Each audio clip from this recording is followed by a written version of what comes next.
Welcome to the Dark Academicals, the podcast where we delve into the mythos of dark academia, one book at a time. I'm Sophie Waters. And I'm Sarah Purnell. Today, we're going to be looking at The Secret History by Donna Tartt. The Secret History is the classic and the original dark academia novel, recounting Richard Papin's time at the exclusive liberal arts college, Hampton College, in rural Vermont. When California-born Richard joins the college, he becomes enamoured with the wealthy, privileged class of the Greek students and their charismatic teacher secluded at the top of the school. Once invited into the fold, Richard joins Henry, an enigmatic genius, the loud, coarse Bunny, sweet, fragile Francis, and unnervingly close twins Charles and Camilla on a path to murder and ruin. The Secret History was Donna Tartt's debut novel, published in September 1992. The novel took 8 years to write and is thought to be inspired by her years at the prestigious liberal arts college, Bennington College, which is also in Vermont. So before we dive into the analysis of the novel, we're going to do a quick recap on the kind of selling points of what a dark academia novel is. We did go through all of this in our introduction episode, which you can find wherever you have found this episode, which will go through all of the points in a little bit more detail. But we're just going to run through them quickly, just as a quick reminder before we dive into the novel. And there are going to be spoilers throughout. If you haven't read The Secret History but intend to, I recommend going and picking up a book, reading, and then coming back because, there are going to be spoilers throughout. No holds barred here. These are the points of dark academia that we're going to be looking at. In our last episode, we detailed a few key elements that we feel make up a dark academia title. Now, for most dark academia titles that we actually look at in this podcast, they won't necessarily have all of these, but they'll have some. The thing about The Secret History is because it is the seminal text, it's got pretty much all of them. Tick, tick, tick across the board, really, isn't it? Yeah, it's kind of what we've based our parameters of dark academia around. And that's why it's our first novel, because every book is going to be jumped off from the novel. So the list looks as follows. We have a higher education setting, old Gothic imposing architecture, a preoccupation with classical studies, murder, a dark, moody / haunting vibe, old money, particularly when it clashes against new money or no money, hero worship, weather, and a character as an outsider looking in. And A Secret History's got them all. Before we launch into that, I think this is a good opportunity to discuss any general observations that we have about the book before we start picking it apart more closely. For me, it's cerebral right out of the gate. Yeah, like, you can't right from get the away jump. from that. No. One of the first things Richard says is, does such a thing as a fatal flaw, that showy dark crack running down the middle of a life, exist outside of literature? And that kind of sets the tone, doesn't it, for the discussions between the characters and the focus and the structure of the novel. I was kind of looking up the fatal flaw within literature, and it's something called hamartia. I think that's how you say it, associated with Greek tragedy. Yeah. Which can be interpreted as a character flaw or an error in judgment, which I also think is really interesting in regards to all the characters in The Secret History. Yeah, because they very clearly all have one, and it does kind of bring them apart at the end, doesn't it? Yeah, and they all definitely have an error in judgment. Multiple, some would say. Yeah, I think that's really interesting as well in terms of tying in the connections to the Greeks. It's not just a placeholder, like the presence of the ancient Greeks and classics. It's not just there, it's an intrinsic part of the story and the characters, isn't it? It's woven into the entire book. Yeah, and then if you ever wanted a definition of the aesthetic for dark academia, I found it for you on page 10. So firstly, he goes, radiant meadows, mountains vaporous in the trembling distance, leaves ankle deep on a gusty autumn road, bonfires and fog in the valleys, cellos, dark window panes, snow. It's basically a mood board for Pinterest for dark academia. And then he even goes on to say, it was suffused with a weak academic light, a light that makes me think of long hours in dusty libraries and old books. And silent. If it wasn't the beginning of dark academia, you'd think that Donna Tartt had sat there and gone, tick, tick, Tick. But actually she was just establishing the genre, so it's all good. Yeah. Yeah, I think that kind of leads us on nicely into looking at the higher education setting in the novel. Yes. One of the first things that struck me, and this is really obvious, okay, but it's like it became so clear where the social media aesthetic came from, in this kind of nostalgia for old academia, just in the way that they dress and in the way that they conduct their academics. Obviously, it's set in the 80s, so, well, it's never, like, explicitly stated that it's set in the 80s, but there are lots of, like, drip-fed notions, and it's kind of generally accepted that it's set in the mid-80s. So they don't have mobile phones, they don't have laptops, they don't have computers. They hardly even have a television. No, because they have to go and get it from the attic, don't they, of Monmouth House, which is Richard's dorm, so they can go and watch the news when they're trying to look up. Well, no, they have one. I think they have one in Monmouth House, don't they? It's they go and get the TV set from Francis's, from the attic in Francis's. Oh, is it? Apartment. Oh, okay. But even so, I think the TV is described as something like, it's not. You see Bunny watching it, which makes sense for Bunny, but for the rest of them, television, and they're even quite disdainful of cinema. Even like technology is not it for them. No, like they use like glass pens and ink pots. Yeah, like they're not in general use, and they wear big greatcoats and fine suits and blazers with elbow pads and wool coats, and it's just, that's the aesthetic in a nutshell, isn't it? Yeah.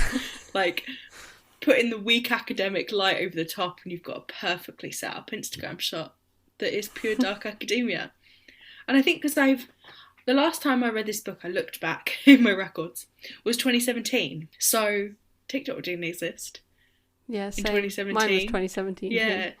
And, I mean, Instagram was around, but I don't remember dark academia being a thing in the same way. So it was really interesting to reread it with that kind of social media knowledge of it. Yeah. But I think it almost makes it a bit timeless, and yet it still thoroughly dates it.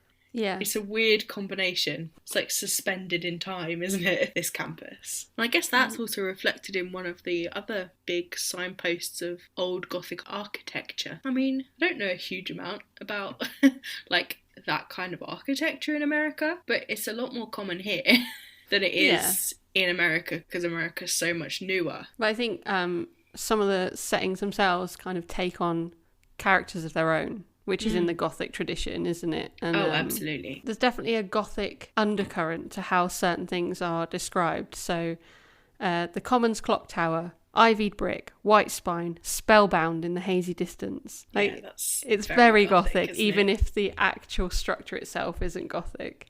Yeah, but even in Francis's country house as well. And we don't actually really know much about the building, other than that it's huge and very ornate inside.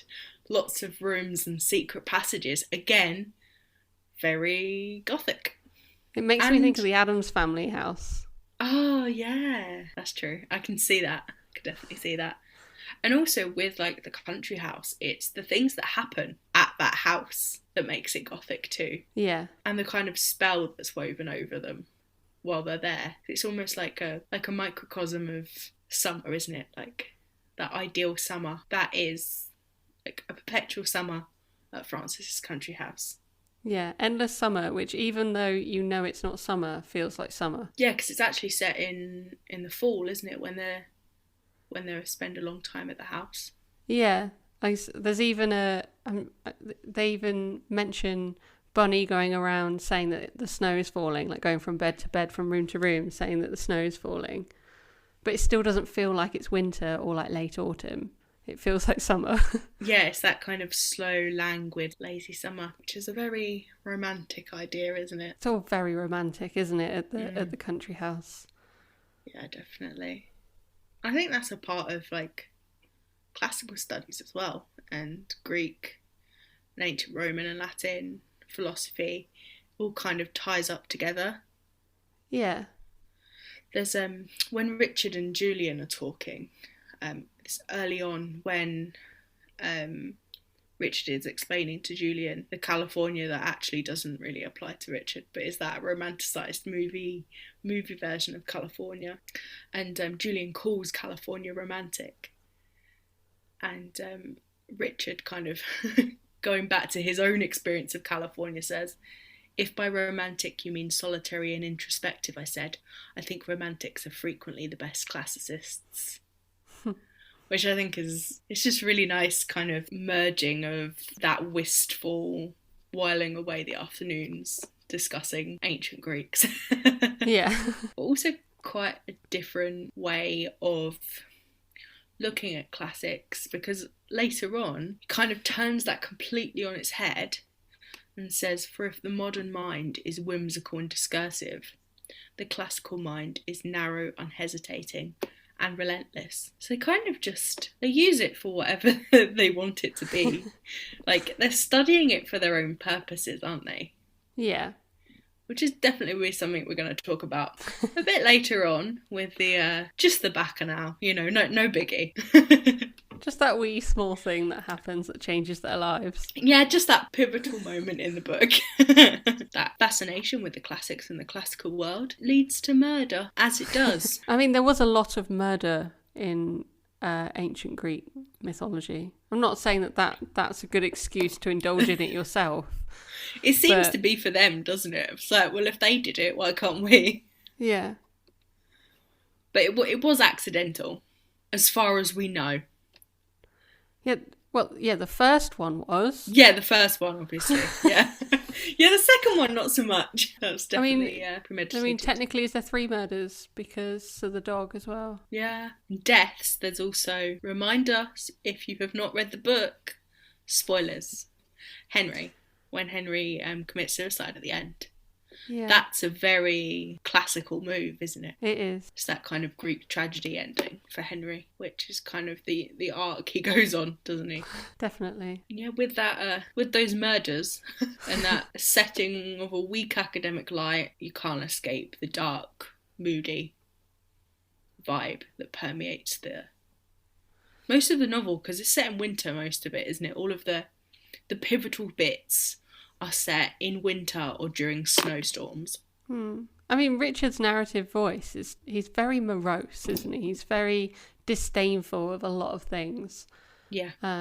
He doesn't elicit much joy about anything, really. Even though he's just been accepted into essentially the college of his dreams, he's like, eh. Basically, he gets what he wants and then doesn't really know what to do with it. I think if anyone hasn't listened to the audiobook of The Secret History, then I definitely urge you to, because Donna Tartt's reading of it, I think, takes it to another level entirely. Yeah. Donna Tartt brings that book alive. It was the way I first experienced Secret History. Yeah. And the second, I think. Hero worship of a particular figure or author is another big element of Dark Academia, and I think there's a few different versions of hero worship in Secret History. You've got Julian, who is their teacher in the Greek class. You've got kind of Greek civilization just as a whole. They kind of hero worship that time, don't they? Dionysus.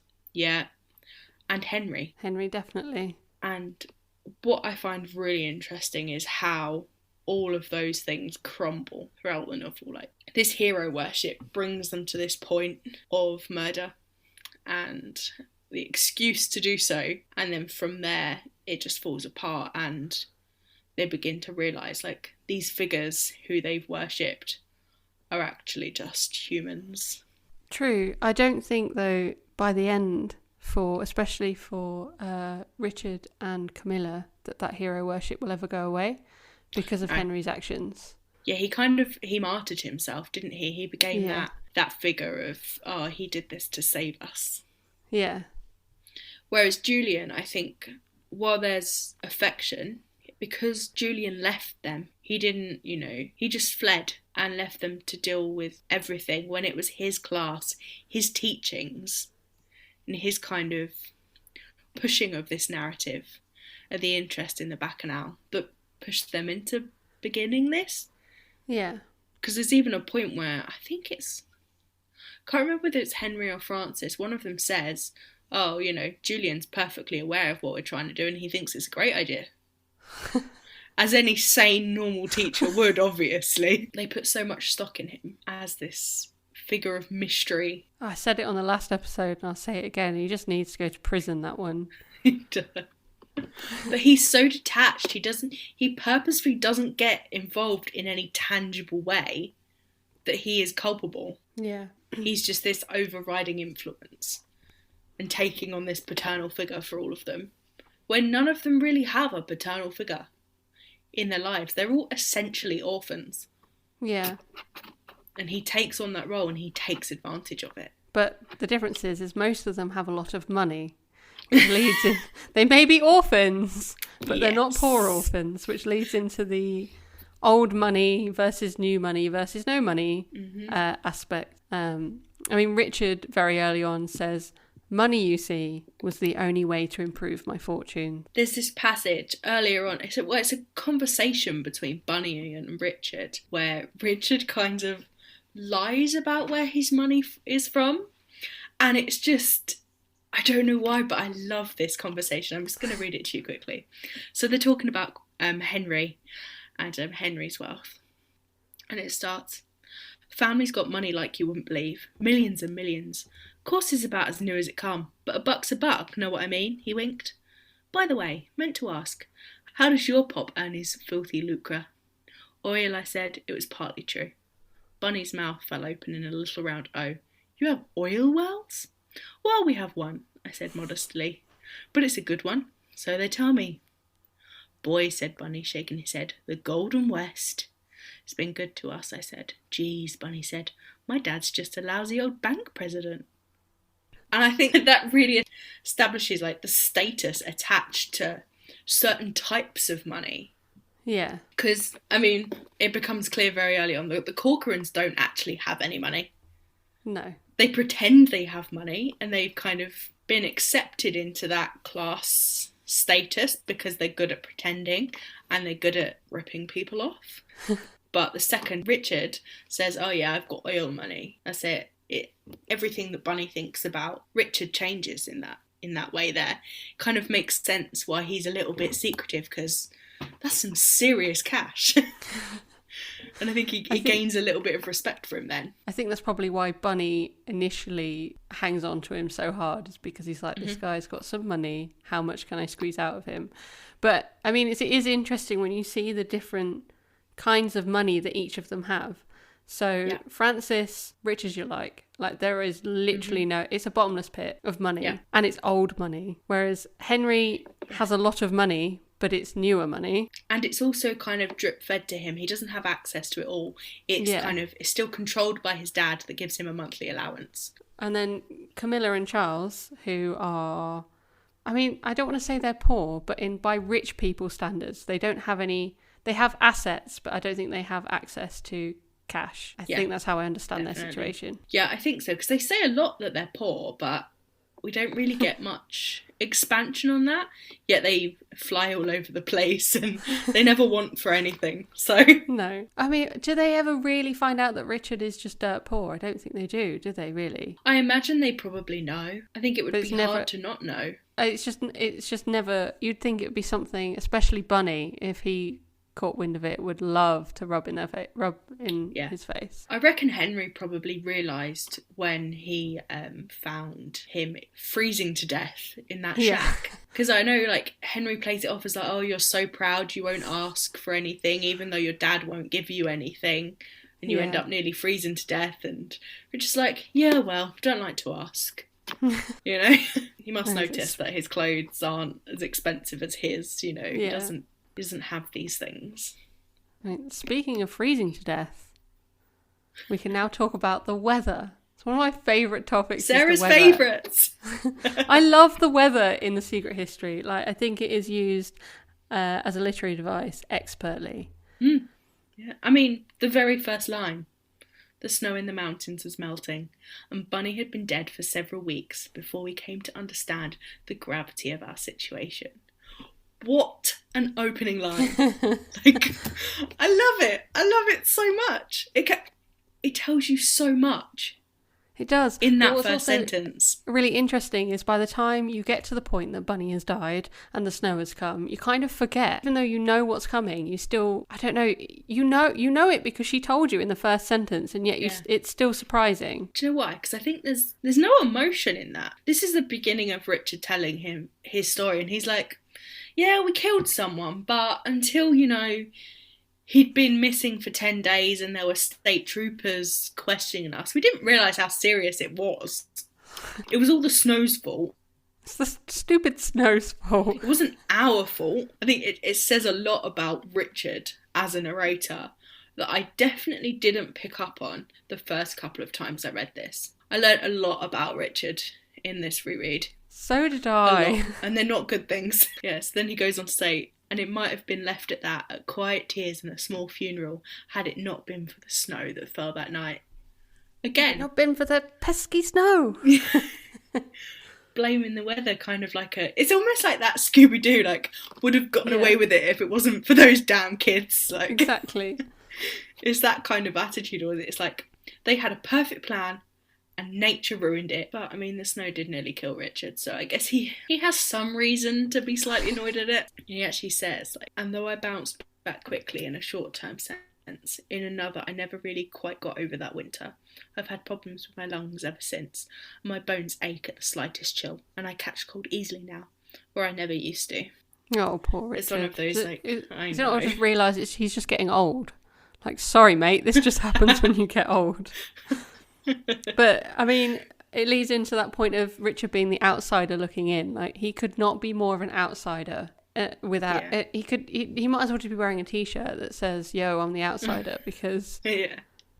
And he knows it too. I think he mentions it quite often, doesn't he? That he does. Yeah. He says, I didn't have many friends, but whether this was due to choice or circumstance, I do not now know. But I think as well, like... The students at Hampton College are outsiders in the town of Hampton. Yeah. They're this, like, little island on their own, aren't they? Whenever they go into the town, they're looked upon differently. They're frowned upon. And there's that whole scene after the murder where they're kind of worrying about it, where they're talking about they don't want to be tried in Vermont because they are hated by the locals and they'll string them up. And, like, I think he even says at some point, like, and it's not, if we were trial here, it wouldn't be a jury of our peers. And he says something about a group of, like, telephone operators or something. Like, he immediately belittles them as if they can't make logical decisions, or if they can't condemn them for murder because of the working class jobs that they see as below them, that make them as people not worthy of their attention. As someone who went to university that was a 2-university city, I know that the locals can get a little bit annoyed. Yeah, I mean, same at here. Students. However, saying that, if you think how much money those kids at Hampton College have and how much money they must be spending around in the town, like, they're annoying, but surely they must welcome the cash flow. Yeah, because I mean, like, to be fair, it must be quite hateful. Like, watching them swan around while you're struggling. I'd put my prices up. Yeah. Next, we're going to talk about some of the criticisms and closer interpretations of isolated elements within the book. So, I think the first logical place to start would be with the title itself. I think this title can be interpreted in lots and lots of different ways. Yeah, definitely. And didn't you say as well it wasn't actually the original title?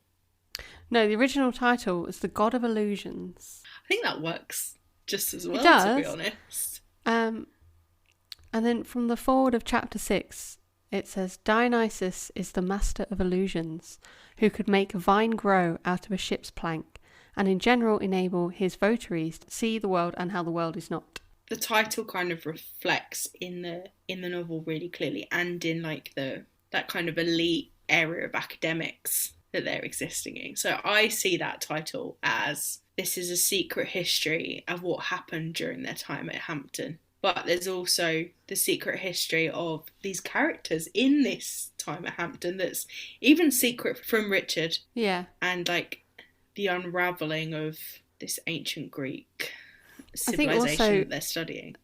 There's so many quotes in the book in Greek, in Latin, in French, and a lot of them aren't even translated.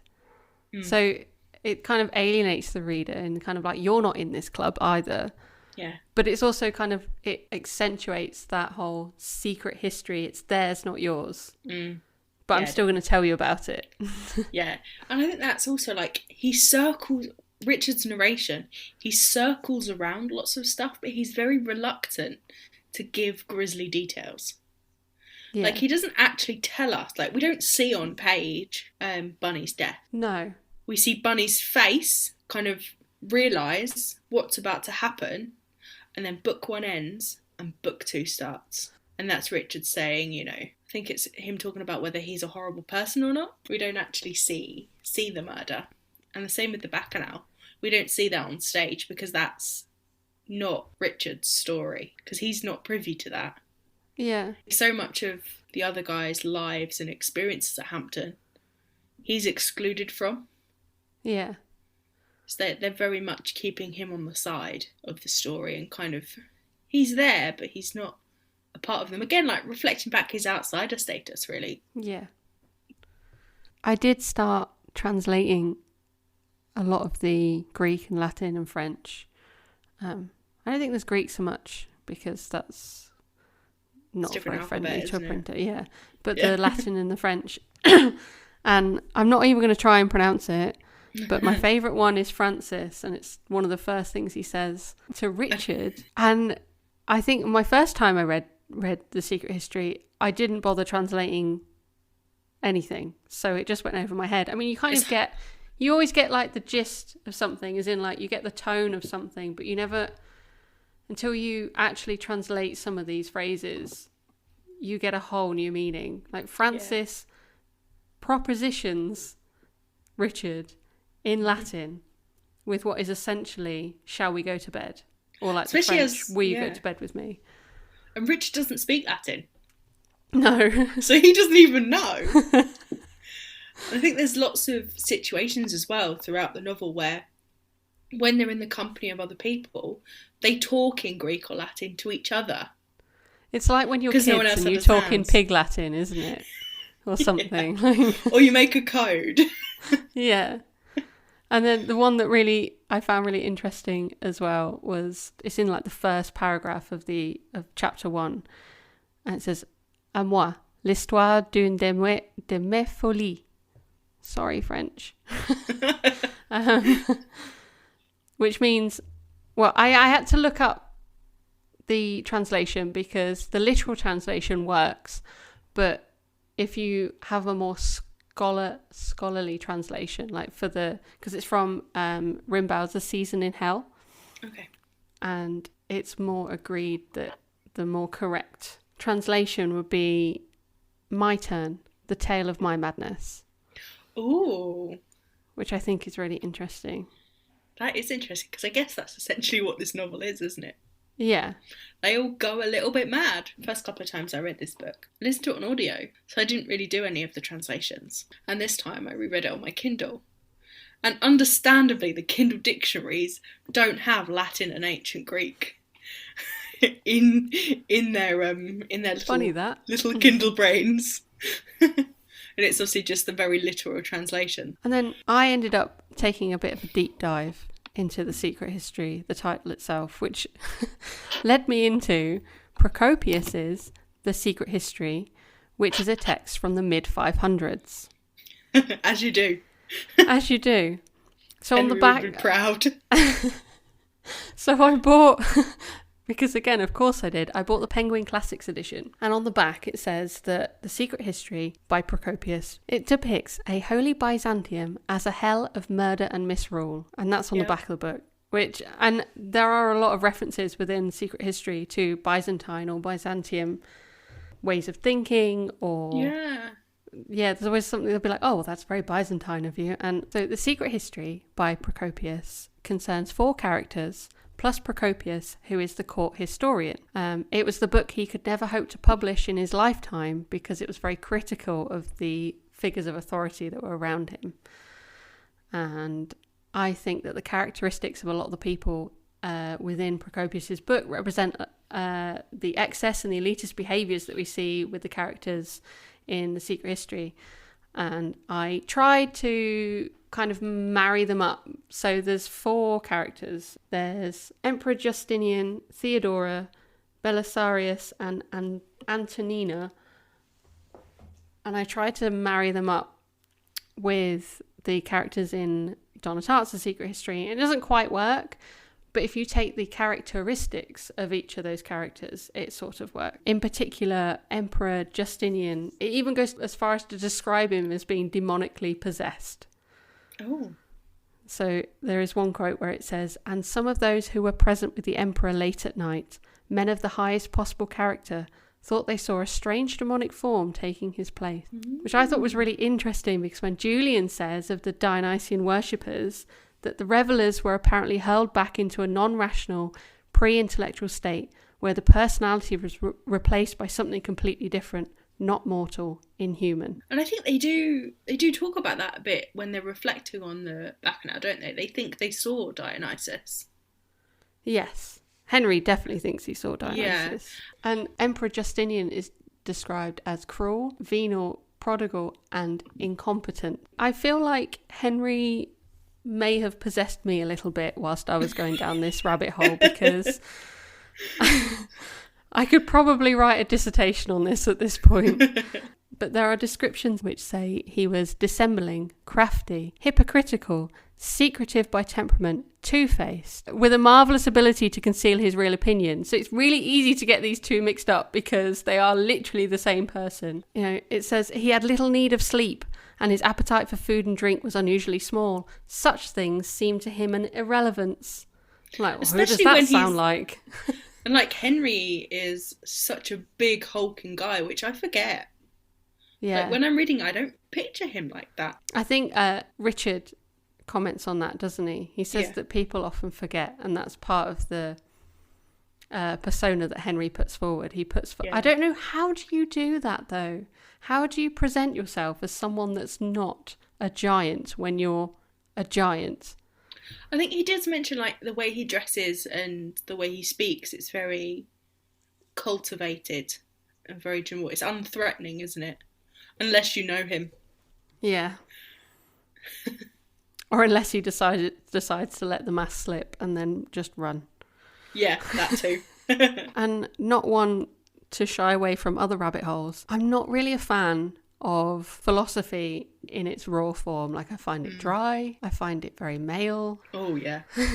It doesn't really take the female experience into consideration very often. No. So I think that's why I often struggle with it a little bit. However, I think The Birth of Tragedy by Nietzsche is important to The Secret History, or to an understanding or interpretation of The Secret History. Yeah, I agree. I think it kind of explores that Dionysian and the Apollonian, the kind of order and logic versus irrationality and chaos, essentially. Yeah. And it's the duality of those. How you need to embrace both to become a more complete version of yourself. Yeah, to like balance. To achieve balance, you need both of those. And I think that's interesting when applied to The Secret History, because I think it's very much like the two halves of the books. I think that's something you mentioned, wasn't it? Yeah. We were talking like so Apollonian is order and logic. Dionysian is obviously the chaos. And the chaos is definitely in the second half of the book. It just... yeah. It descends. And they all fall that way. And it starts with the Bacchanal, but it doesn't... That divide isn't really present until Bunny is pushed down the ravine. Yeah. Yeah, and they kind of... I know Nietzsche talks about them battling for dominance.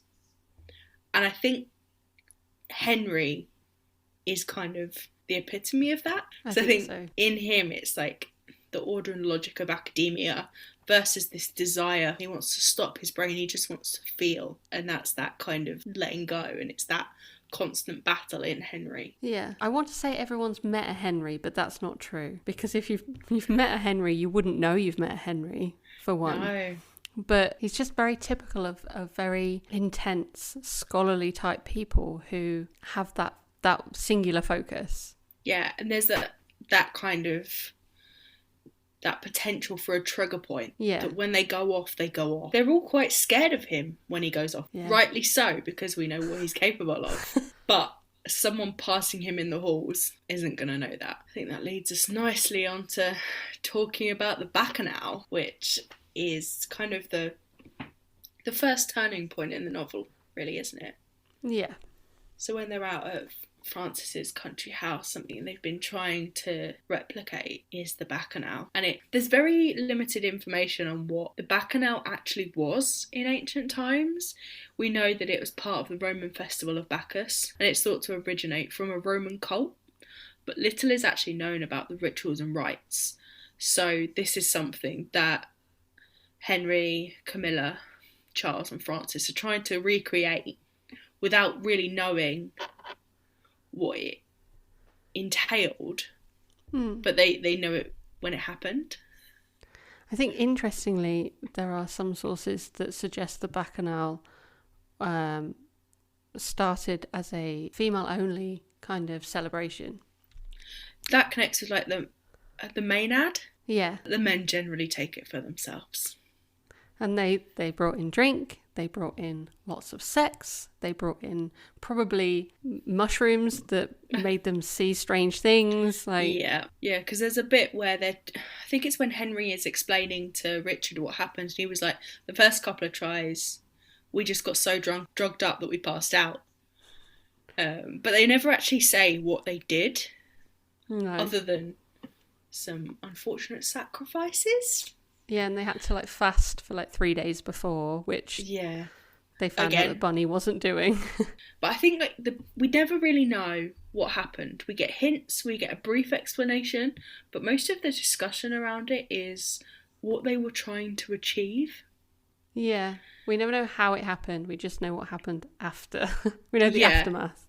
Yeah, there are hints, isn't it? But Henry says, after all, the appeal to stop being yourself, even for a little while, is very great.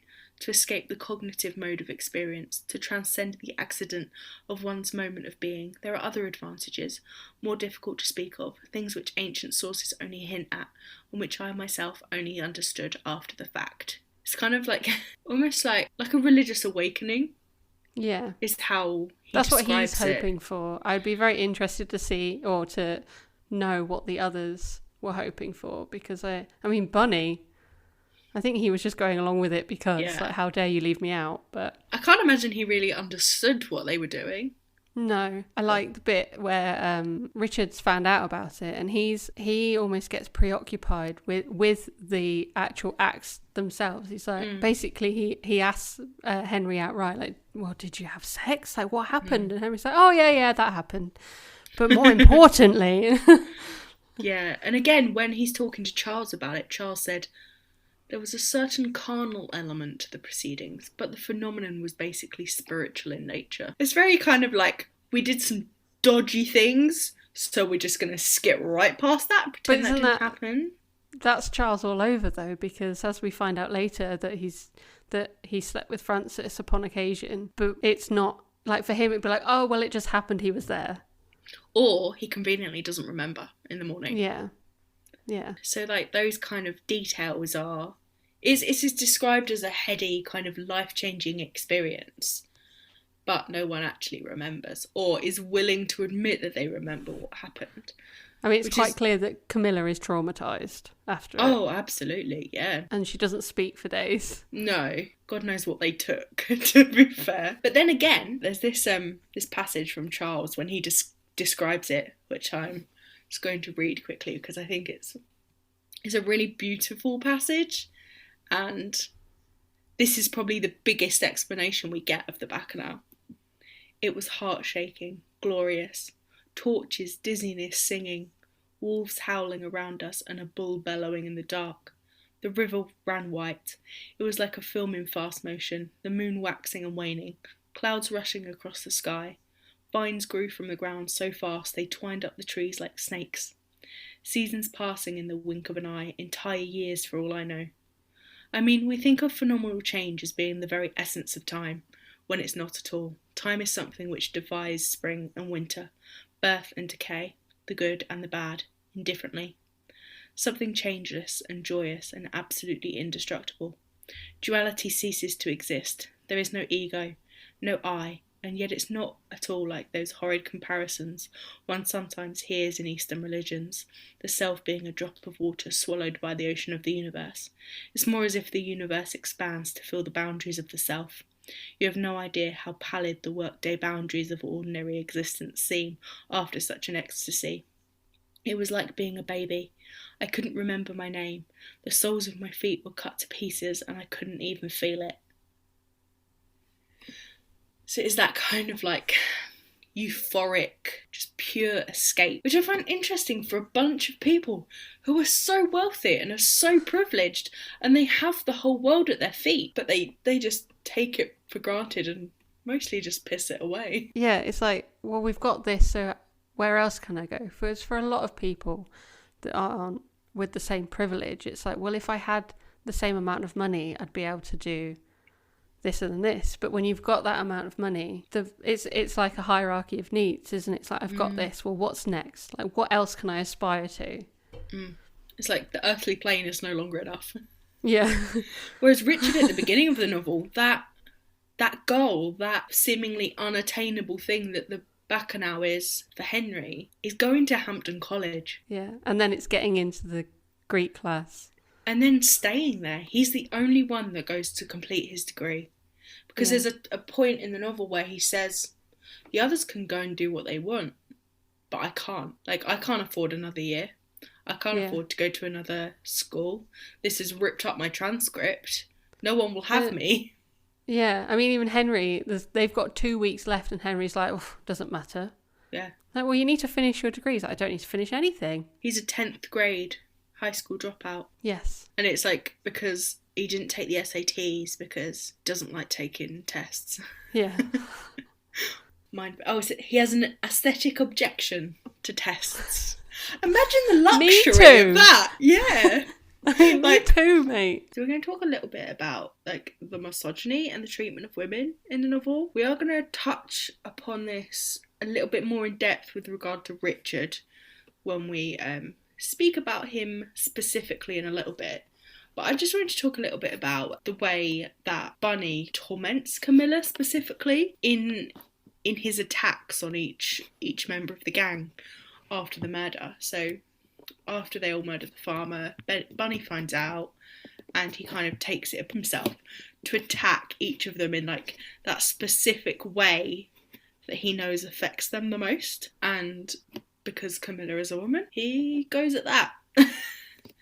And the rest of them pretty much, although not as obviously and not as violently in some respect, she gets the poor end of the stick, doesn't she? She does. They attribute stereotypically male characteristics to her as a kind of like, well, this is why she's survived in our friend group.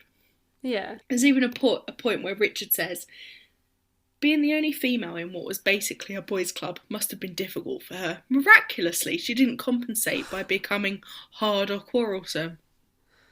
As if that's good like for her. I know, as if that's like a natural reaction for a woman. Like, if something gets difficult, well, she's going to become a pain in the ass. I mean, the boys' club reference is really interesting because the Lyceum, which is Julian's temple of education. Ancient Greek Lyceum was a school of philosophy founded by Aristotle. So it was essentially an ancient Greek gymnasium, which were places of training and education where only adult male citizens were allowed. Yeah, and I think that's reflected in just like the study of Greek as well, and it's a very male-dominated field. I think the Odyssey, the first translation by a woman, was only a few years ago. Emily, I can't remember, but I mean, that book is, what, 2,000 years old? Yeah.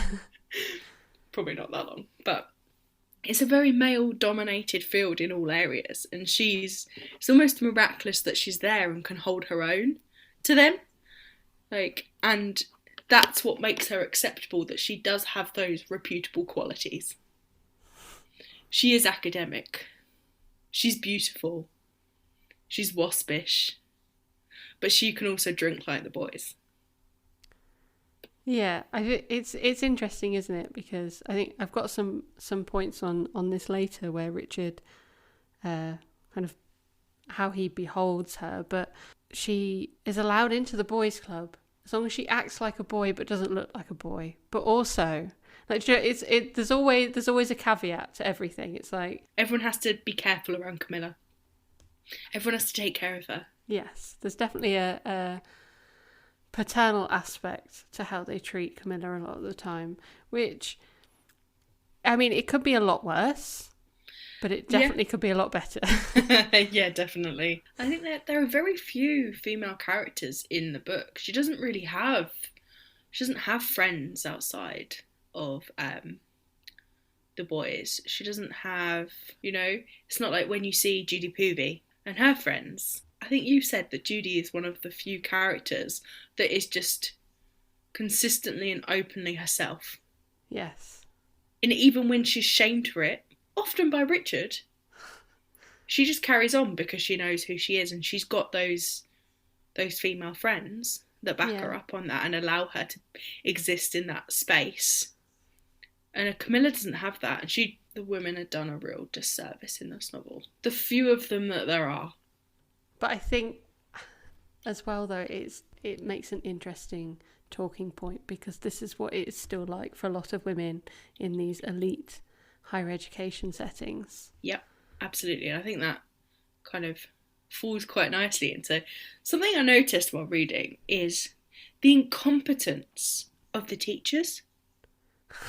And they're all male, white, old. It's generally accepted that Dr. Rowland is not entirely lucid most of the time. Julian is, well, there's a lot to say about Julian. We'll come to that. There is There's a Dr. Blend that's mentioned, and he's kind of known that his classes are impossible, that no one actually understands anything. And there's another professor, I can't remember his name, but one of the main tenets of his class is at the end of the semester, they have a big fire pit party where everyone smokes pot.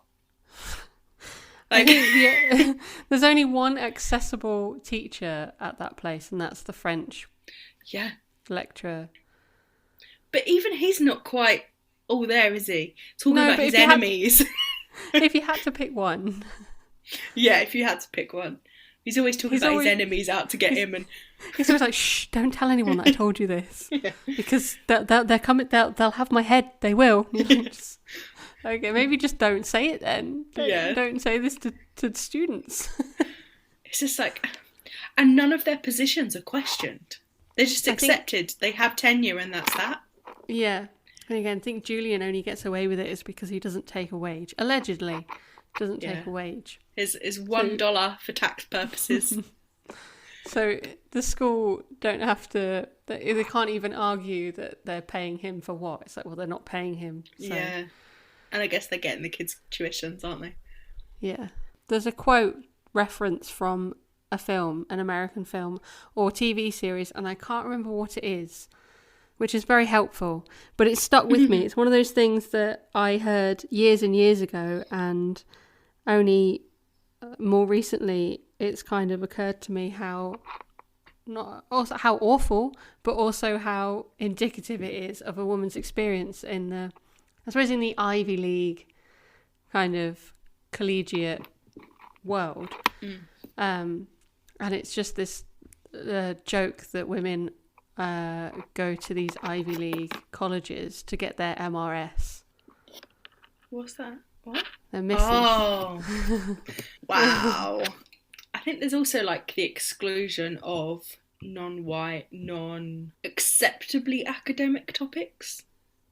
Yeah. Because it's like what's worth studying, even under classics. Because there's a point where Bunny calls Sanskrit and Coptic nutty languages. But they're ancient languages with, important texts, but they're also non-white languages. True. And aside from Arabic, I think Arabic is the only one that's ever used, isn't it? And that's only by Henry, and it's seen as really strange. Yeah, I mean, there is an undercurrent, not even an undercurrent, it's overtly racist towards Arab cultures. Again, it's a reflection of those kind of small town, rural, insular views of the world. Yeah. And even like Henry says at some point that Jamaica has no culture. And he doesn't want to go. Of course it does. Like, what it means is that it's not a culture that fits his views. Yes. So they go to Italy instead. There is definitely a longing, like a European longing, because it was supposed to be France the next summer, wasn't it, for Henry and Bunny? But I think that's Dark Academia though as well. There is like a European influence because a lot of these ancient and classical texts are from Europe. Yeah. I think another thing I noticed with that kind of level of like academic elitism is the fact that Hampton isn't quite what it's sold as. It's highly selective, but somehow Richard manages to get in on a massive scholarship, and even he doesn't even know how that worked. I mean, it's a very strange college. I mean, we obviously have a very slim view. We kind of see what Richard sees, and mostly that's his obsession with the Greek class. Mm-hmm. But you get these strange little snippets and tidbits of what else is going on, and it's a weird place. Like, it's wild. There's this one point where I'm not entirely sure, but I think he's watching Henry cut across like some kind of quad type area, and there's just people playing the bongos. What? Yeah. That doesn't fit, because obviously we see it from, again, we're given this Dark Academia lens, and that there are lots of the culture there that doesn't fit with what would be Dark Academia. Yeah. It's just that we see it from his point of view, which is Dark Academia. Yeah. And also like the drug laboratory in the basement that only gets dismantled after it comes out in the press that Bunny may have had alcohol in his system, and the school's like, oh shit, that's our reputation down the toilet. They're like, should probably get rid of the drugs lab. But until then, perfectly fine. Can you imagine someone who's paying the extortionate liberal arts private college and their kids are just doing drugs? I mean, there must have obviously been a lot of people that went to that college that were, I mean, obviously rich, but just middle of the road, doing their thing, leaving, going to work as a lawyer in a bank or something like that. But Richard, you seem to see the two extremes, because you've got like the highly scholarly Greek class, Julian's proteges, and then on the other hand you've got Judy Poovey, and then the group of people she leads him towards, which are off their tits half the time. Yeah. There's this quote, and it's like, the alumni magazine was depressing. Hampton graduates never seemed to do anything after they got out of school, but start little ceramic shops in Nantucket or join ashrams in Nepal. And this is an elite selective university. Wild. As if you make it out alive. Yeah, there is that caveat. I think what struck me again about this reread is that the representation of queer or just LGBTQ plus people is not very good. Which, considering half of the main character set are queer, or not straight. That's probably the best way to describe it, because I don't know how they would necessarily identify, but there is a lot of hostility towards being homosexual or anything other than straight, and I think Bunny is the worst for it, which again we can talk about later when we kind of explore his character a bit further. But there is still representation. I think it's not fair to say that it does not represent LGBTQ plus characters at all, because it does in its It own does. way, but in a way that is, I suppose, realistic to that environment. Yeah, because I mean the characters are very white, upper or middle class, conservative men. Yeah. You know, I just find it funny that it's liberal arts, and they're really not very liberal in any way at all. It's just if you don't fit their idea of what is acceptable or what is correct, then you're out. You're ridiculed. Yeah. You are open to criticism and ridicule, and you have to accept that there are things about that you will be kept a secret or whispered about behind your back. Yes, it's not. I think, like we mentioned in the last episode, it's not necessarily a positive representation for people. Yeah. It definitely shows how suffocating those kind of establishments can be if you are anything other than heteronormative. Well, yeah, I mean, when we catch up with Francis later on in the novel, after he's had his little breakdown and he's almost back there, but then his grandfather catches him with a man, which sends Francis into attempting to commit suicide. And then he is married off to a woman who he does not like, and he is forced to marry her or be disinherited. And he chooses Money. to deny himself and not fend for himself. It's so unimaginable to be left without money that he deprives himself of love and his identity. And it's just devastating that Francis wasn't in an environment where he was strong enough to branch out. I also thought it was interesting how his fiancée was presented to us too, because it's we see her for what, a page or two, yeah, if that, and yet we just know that it's just not going to work. I mean, they'll have to make it work, but what I mean is that you know that's not going to be a case of like, oh, we might grow to actually like each other. No, it's going to be miserable. It's time to shine a light on. I nearly started singing the McFly song then, but I will save you all from that horror. To shine a light on some of the characters in the novel, in a bit of character analysis. And we're going to start. We've picked two that we're going to really focus on, and then we are going to mention a few of the others because there's so much to say about all of these characters. It's hard not to. But we are going to talk a bit about Richard. He is our narrator, and I think the portrayal of Richard is really interesting. He's very amiable, he's very likeable, he's an ordinary guy that got thrust into this situation that sent him off on a strange course.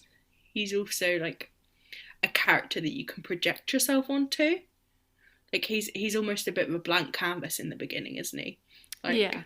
A bit like Nick Carraway in Gatsby. Richard actually himself says, I construed certain tragic similarities between Gatsby and myself.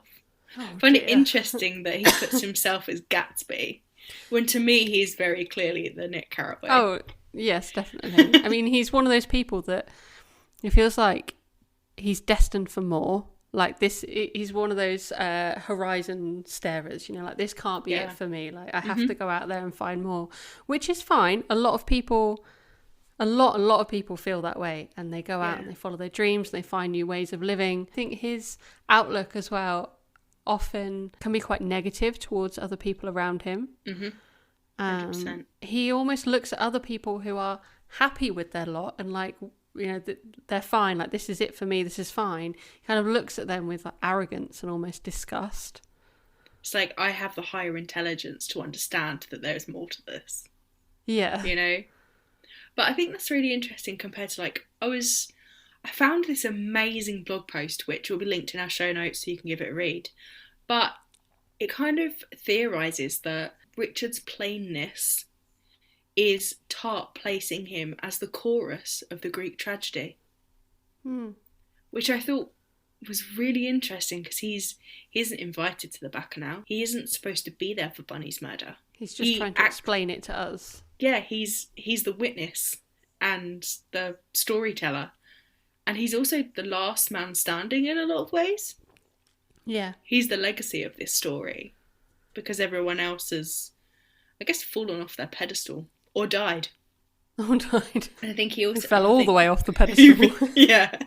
He says earlier on in the novel, I'm gifted at blending myself into any given milieu. You've never seen such a typical California teenager as I was, nor such a dissolute and callous pre-med student. But somehow, despite my efforts, I'm never able to blend myself in entirely and remain, in some respects, quite distinct from my surroundings, in the same way that a green chameleon remains a distinct entity from the green leaf upon which it sits, no matter how perfectly it has approximated the subtleties of that particular shade. Oh, So again, he's pretentious, isn't he? Yeah, he's saying like, I'm an ordinary guy, but I'm also really special. So I just can't fit in because I am special and I deserve to be part of that special group. That's how it reads to me. On one level, he is this everyman character, but as you said, he is so desperately reaching. I think he's a great narrator. He's an unreliable narrator, but he's a great yes, absolutely narrator. And I think the most compelling part of him is that you do root for him and you are on his side, but equally there are plenty of moments that make you go, ew. He has some horrifying thoughts and instincts that I hadn't noticed my first couple of reads through this. Yeah. I hadn't noticed that actually in many ways he's just as bad as the others. Yes. But he is telling us this story. So what we know about him is what he wants us to know about him. Yeah. I mean, the biggest thing like we touched upon earlier is this view of women. Mm-hmm. He does not view women in a very good light at all. No. I mean, I'll come back to Camilla because she's a whole different kettle of fish, but Judy Poovey, Marion, Heather, his ex-girlfriend, they're all to him the same insipid, annoying characters from his perspective. Like he talks about them with such disdain and they're just an annoyance to him, aren't they? Yeah. They're almost like in the way. Yeah. Judy Poovey is constantly in the way of him going to see Henry and Charles and Camilla and Francis. And I can't remember, he only references his ex-girlfriend like maybe twice, doesn't he? Yeah. And even actually his girlfriend towards the end of the novel, Sophie, is like, oh, I went along with what she wanted, but I knew we weren't going to last. I think he expects someone to bend to whatever he wants and forgets that these women are people. And I think that ultimately is what happens with Camilla in the end for him. I think Camilla, the way he talks about her, it just astonishes me, I think. Like all she has to do is exist. And he's like, what light from yonder window breaks? Yeah. It is the east and Camilla is the sun. But yeah. And yet, like, I can't remember who it is. I think it's Francis who talks about Camilla leading him on. I have a lot of conflicting opinions and feelings about that statement too, but... Because I think to a degree she does. Yeah.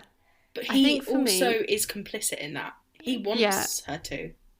I think Camilla, in this world of men, very much plays the game with them to a point that...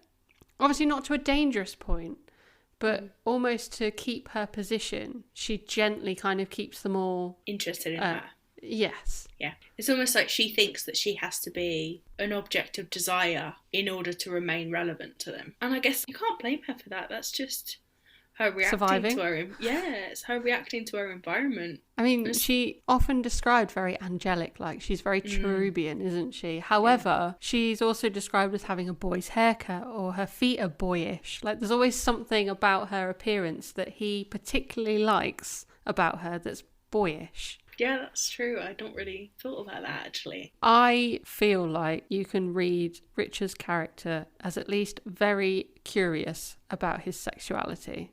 Oh yeah, absolutely. Whether he's aware of it or not, I think he's attracted to all of them. Yeah. Isn't he? There is something about each of them that attracts him, even if he wouldn't necessarily understand it as a romantic or a sexual attraction. Yeah. And I think doesn't he say early on, like, I had nothing in common with these people except maybe Greek class and love or something like that. Like, he genuinely does love them all, and he is attracted to them. Well, he even really loves Bunny. Yeah. Until Bunny starts torturing them. There's a really interesting quote from page 9 where it says, "Had I stayed in California, I might have ended up in a cult." I can see that. He's very easily led, isn't he? He's so eager to please, so eager to join in. He just moved states and joined a different cult. Yeah, basically. He still ended up in a cult. Yeah, just the cult of Dionysus instead. Yeah, cult of Henry Winter. Because he falls under their spell immediately. He only wants to join this class because he sees them in the library and is like, "Oh, that looks interesting. I want to be a part of that." He changes his entire degree, his entire college schedule. He drops his friends. Wardrobe. He changes his everything. He just becomes...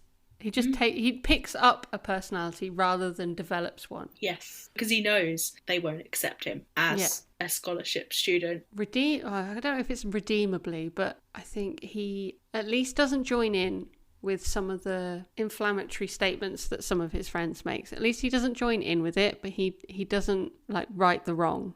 Like if when Bunny says something, he'll just either laugh it off or he'll quickly change the subject or ignore it completely rather than saying, "Excuse me, mate, that's probably not the right way of thinking," even though you can tell by the way he's narrating it that he thinks it's not okay. Some of the language that Bunny uses, like, we're not even going to quote it because it's horrendous. It's vile. It's absolutely disgusting. And it's mostly directed at gay people and people of colour. Yeah.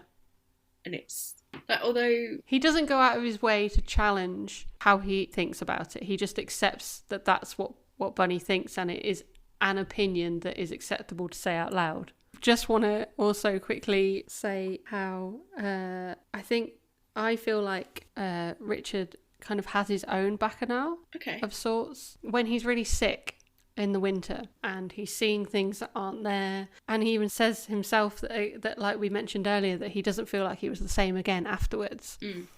And whereas Henry says that he thinks he saw Dionysus, for Richard, the figure that appears for him, his god, is Henry. Yeah. Which I thought was really interesting. Like, from the very beginning, he so desperately wants to be Henry. He wants to be this cool, aloof person who has everything at his fingertips so that he can solely focus on academia if he wishes to, for no reason other than curiosity. And I think it's also really interesting that as soon as something doesn't go his way, he's very much like the others think. So as soon as he realises that Camilla is not going to play the game how he wants her to play it anymore, it's like, 3 sentences, but they are the most horrendous 3 sentences that I just wasn't expecting it. And I read it before, and for somehow I'd forgotten it. He has some very violent thoughts towards Camilla, and it's not nice. No, we've never really seen that violence from... He's a very passive character. Yeah. He generally, he lets things happen to him, and he does what he's told by Henry. I think it is a really big sign of, like, the fracturing that he experienced as, like, an after effect of the trauma of Bunny's murder. And I think it also shows that even he's capable of at least thinking in the same violent ways that they have thought and acted. Yeah. When Henry does explain why this murder of the farmer happened and what happened, he literally says to Henry, "It doesn't matter." I think Henry picks up on that with Richard as well, because towards the end of the book, doesn't Henry say to Richard something along the lines of, you don't emote very well, essentially, is what he says. He basically says, you don't make connections with people, you don't have feelings. Feelings for people, so surely you must understand what I have been reaching for. And Richard argues against that, but you don't really see him have strong feelings for anyone other than Henry and Camilla, and those feelings are more obsession than anything else. I think Bunny as a character is like an overblown and exaggerated version of everything that the high class white rich man is posed as in this book. And he's racist, he's homophobic, he's one of the boys, and yet he's also weirdly charming. It's annoying, isn't it? Yeah, and he also makes people who don't know him think he's great, because on the surface he's loud and funny. And yeah, it's interesting that Bunny gets the first spoken words in the book, and it begins for him, like, it begins where it ends for him. Can't remember what his first words are. I think it's something like, "What are you guys doing here?" But in Bunny's defense, he is very much a product of his upbringing, like they all are. But whereas they were allowed and even encouraged to kind of explore these academic avenues, and Bunny was shoved into it and told, "This is what you should do."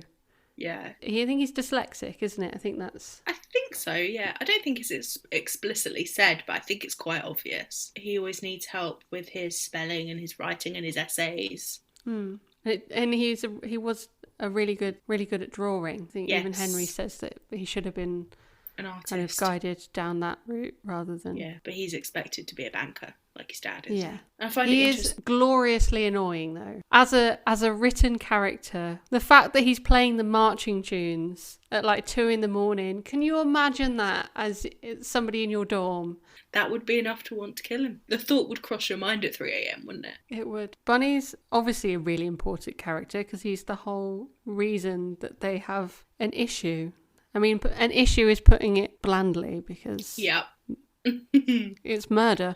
But, I mean, if it wasn't for Bunny's insistence, I strongly doubt whether Richard would have actually ever entered their fold properly. He saw how much it annoyed Henry at first. And anything that's going to annoy Henry, Bunny's going to do more.